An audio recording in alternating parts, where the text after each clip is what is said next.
Պարոն Արշակյան, հուլիսի 17-ից Հայաստանում նոր օրակարգ է թելադրված, իրադարձությունների ընթացքը գնալով առավել վտանգավոր բնույթ է ստանում։ Գիտեք, արդեն իսկ Սասնա Ծռեր խմբի անդամների անունից Խորենացի փողոցում մինչև ժամը 20:00 ժամանակ տրվեց իշխանություններին։ Ինչ հանգուցալուծում կարող են ստանալ եւ արդյոք վտանգավոր չէ սա ընդհանուր առմամբ։ Ընդհանրապես շատ վտանգավոր է, բայց կարծում եմ, որ լուծումներ կգտնվեն, որովհետև կան միջնորդներ, այդպես են հայտարարել զինված ջոկատը այդպես հայտարարել է, որ ունեն ծանոթ միջնորդ ունեն, որի միջնորդությանը կդիմեն, ըստ երևույթին ինչ-որ զիջումներ կգտնվեն, որով ուլտիմատումների լեզուն ճիշտ չի, այսինքն միջնորդները կկարողանան փոխզիջումներ, բանակցություններ, փոխզիջումներ գտնել եւ խնդիրը լուծել։ Իսկ ընդհանրապես այդ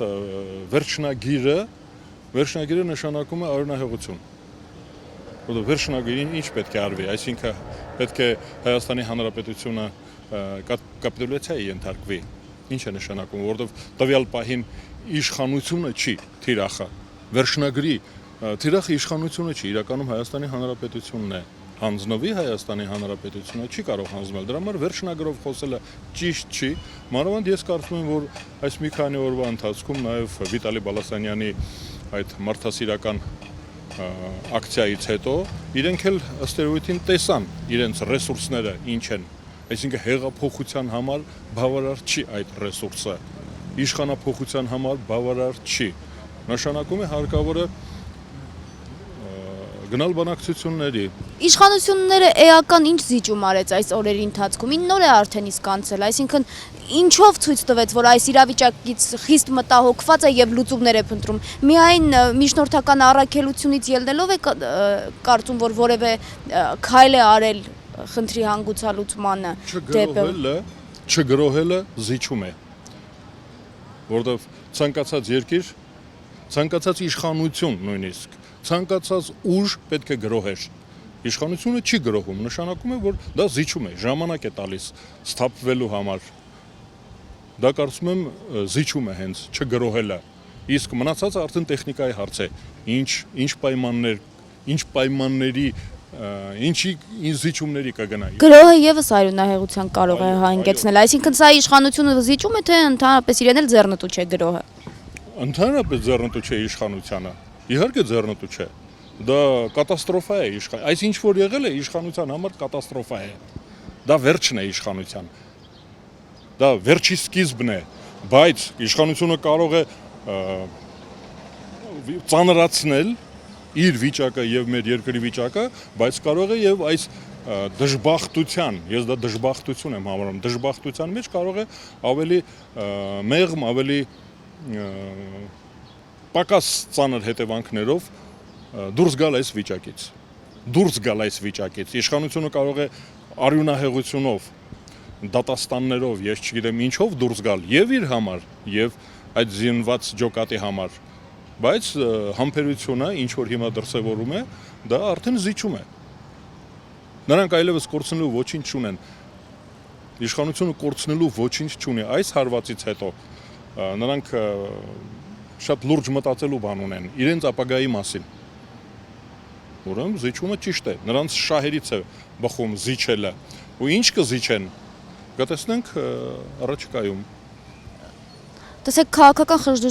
խժդժությունների ականատես եղանք, մասնավորապես Խորենացի փողոցում կատարվող իրադարձությունները, նկատի ունեմ Նիկոլ Փաշինյան, հետո նախաձեռնող խումբ, հետո այնտեղ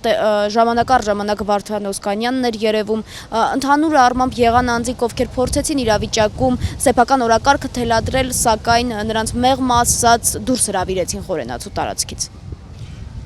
Ես բնական եմ համարում, որ քաղաքական ուժերը առիթից օգտվում են, դա քաղաքականություն է։ Դա քաղաքական գործը չէ, հենց պետք է լինի այնտեղ, որտեղ որ օրակարգ է ձևավորվում։ Դա նրանց գործն է։ Մենք չենք կարող նրանց մարադիոր ասել։ Դա իրենց գործն է։ Իրենց գործն են անում եւ իրենց PR կամպանիան, նախընտրական կամպանիան են սկսում։ Հաջող կամ անհաջող, տեղին կամ անտեղի, դա այլ հարց է։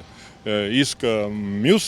ուժերը, ովքեր որ արյունահեղություն են ուզում, գրոհ են ուզում, զոհ են ուզում, հասկանալի է, որ նրանց հետ մենք պետք է ուրիշ լեզվով խոսենք։ Դուք տեսել եք այդպիսի ուժեր, ովքեր հիմա արյունահեղություն եւ գրոհ եւ զոհ են ուզում եւ դրանք որոնք են։ Հայտարարություններ են անում, խոսափողի մոտ են հայտարարում։ Խոսափողի մոտ հայտարարում են մարդիկ։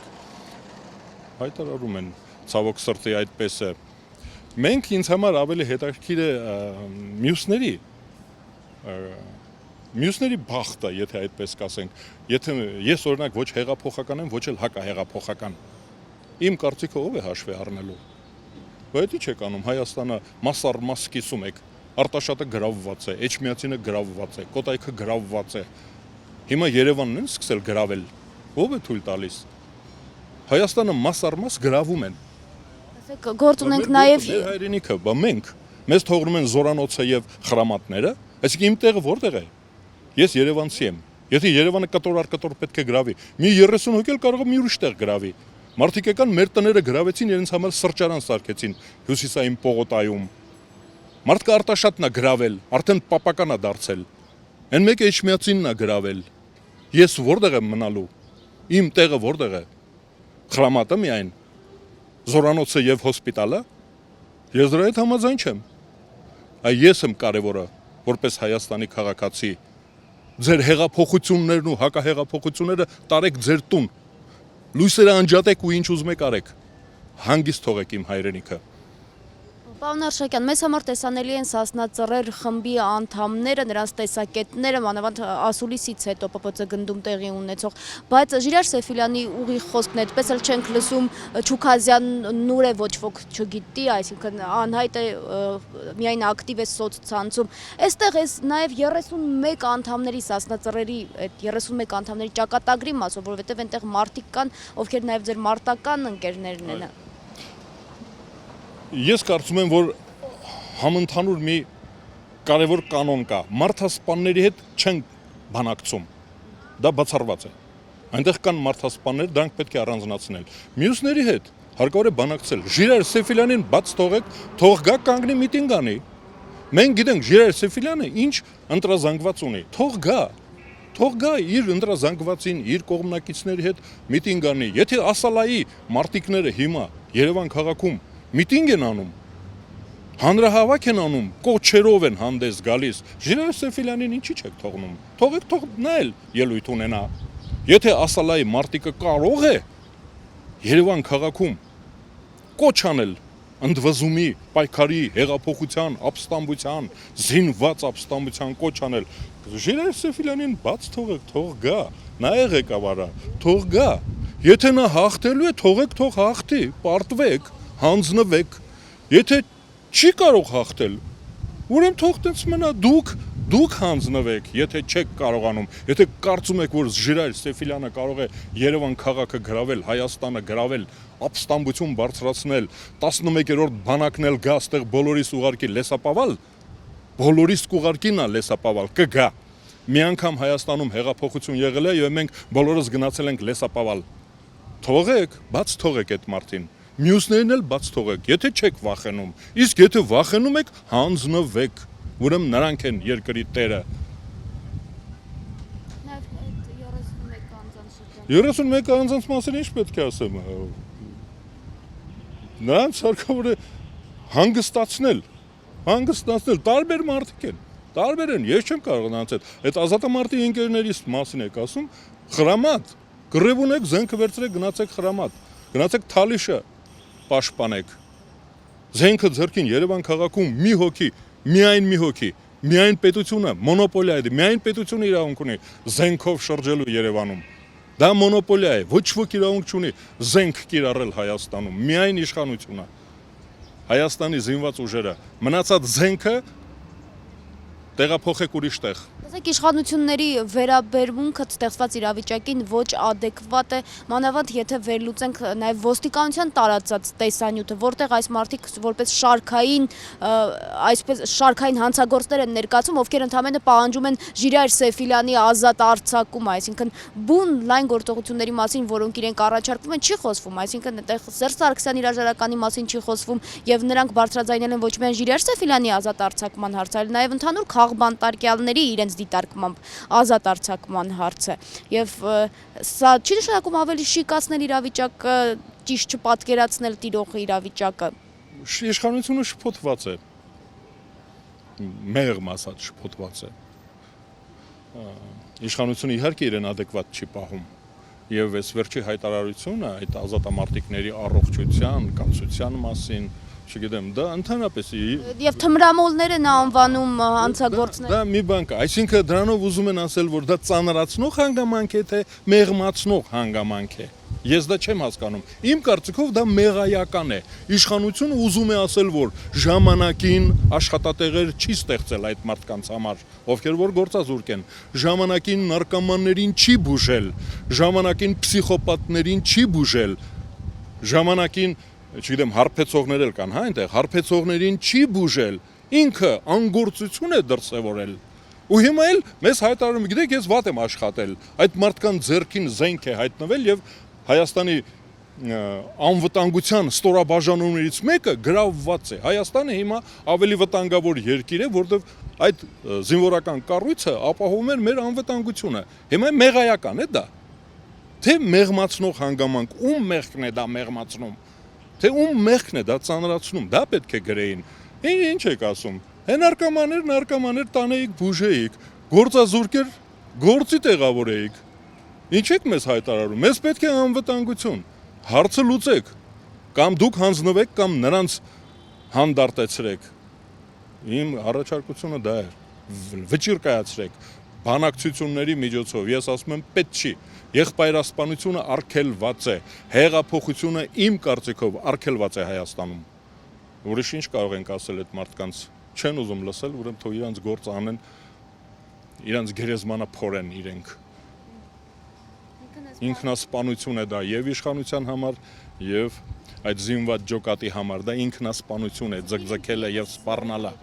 ինչեր են Իրենք եւս զոհեր են այս իրավիճակում։ Իհարկե իշխանության վերջն է սա Ոնց է չեմ ասում որ նրանք արդարացի են ես չեմ ասում դուք ոնց եք թույլ տվել որ զորամաս գրավվի Բաթումակայանը չեն գրավի Մատենադարանը չեն կա գրավեն Բա մի 30 հոգ էլ կգա հիմա ազգային ժողովը կգրավի, նախագահականը կգրավի։ Որը անվտանգության երաշխիքը։ Դա հենց հարված է Տեսեք նաև պահանջների շարքում է նաև այն, որ Լեռնային Ղարաբաղի շրջաններ չհանձնվեն։ Դա արդեն առասպել է։ Լեռնային Ղարաբաղի շրջանները ղարաբաղցիները չեն հանձնի։ Մենք չենք հանձնի։ Բացառված է, դա մեր հայրենիքն է։ Դրա մասին խոսակցությունները էժանագին շահարկումներ են։ Սերժ Սարգսյանն ինչու այդ մասին չի ասում։ Այսինքն քարորյա պատերազմից հետո ակտիվորեն շրջանառվեց այդ վարկածը, բայց Սերժ Սարգսյանն այդպես էլ չխոսեց դրա մասին։ Ժանրը պահանջում է, որ Սերժ Սարգսյանը դա չասի։ Կարող է ասել, դուրս գալ, լուսանց դուրս գալ ասել, որ ես էլ չեմ հանձնելու, բայց բանակցությունների առարկան հենց դա է։ Բանակցում են դրա մասին։ Եթե ինքը ասում է չեմ հանձնելու, բա ինչի մասին է բանակցելու։ Մենք իրավունք ունենք, քաղաքացիներից պետք է ասենք չենք հանձնելու, մեր հայրենիքն է, Հայկ Նահապետը դա տվել է մեզ, մերն է դա, չենք տալու, դա մեր հայրենակիցների համար է, Ադրբեջանի նախկին քաղաքացիների, դա բաքվեցիների, սումգայիցիների համար է, թող դա ապահովեն, մենք նրանց պետք է միտեղ տեղավորենք, թե չէ, թե բոլորը պետք է թափառական ու գաղթական մնան, պետք է վերադառնան հայրենիք, դա Աղդամը մեր հայրենիքն է, Քելբաջարը մեր հայրենիքն է, իրանց լեզվով ասեմ Մեր հայրենիք չենք տալու։ Հիմա ուզում եք Սերժ Սարգսյանը դա ասի։ Ասել է, ասել է։ Ասում է, էլի։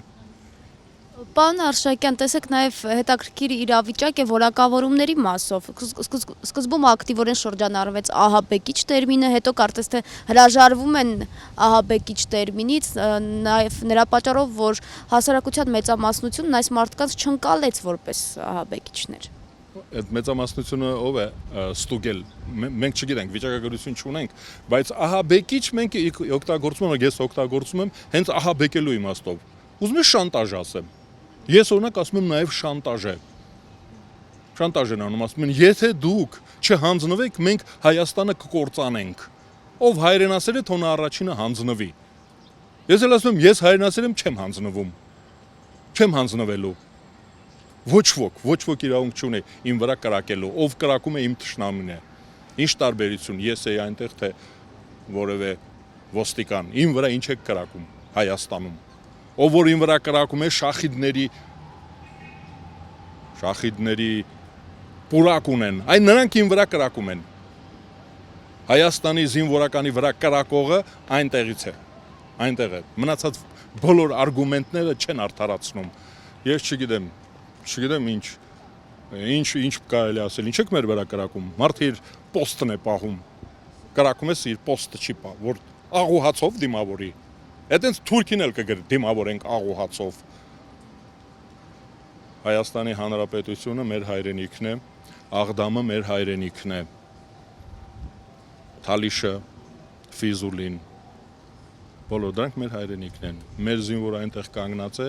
նաև մենք տերն ենք մեր հայրենիքի։ Իսկ քաղաքական ուժերի վերաբերմունքն այս ամենին, գնահատականները, հնչեցվողն Արդյոք կան, որ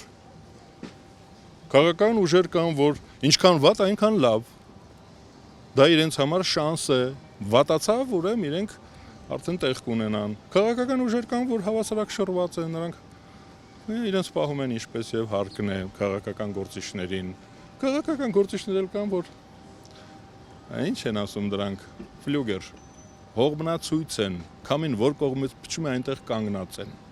Հիմա դա է, քաղաքականությունը հենց դա է։ Դա հենց իրենց գործն է, լինել տարբեր։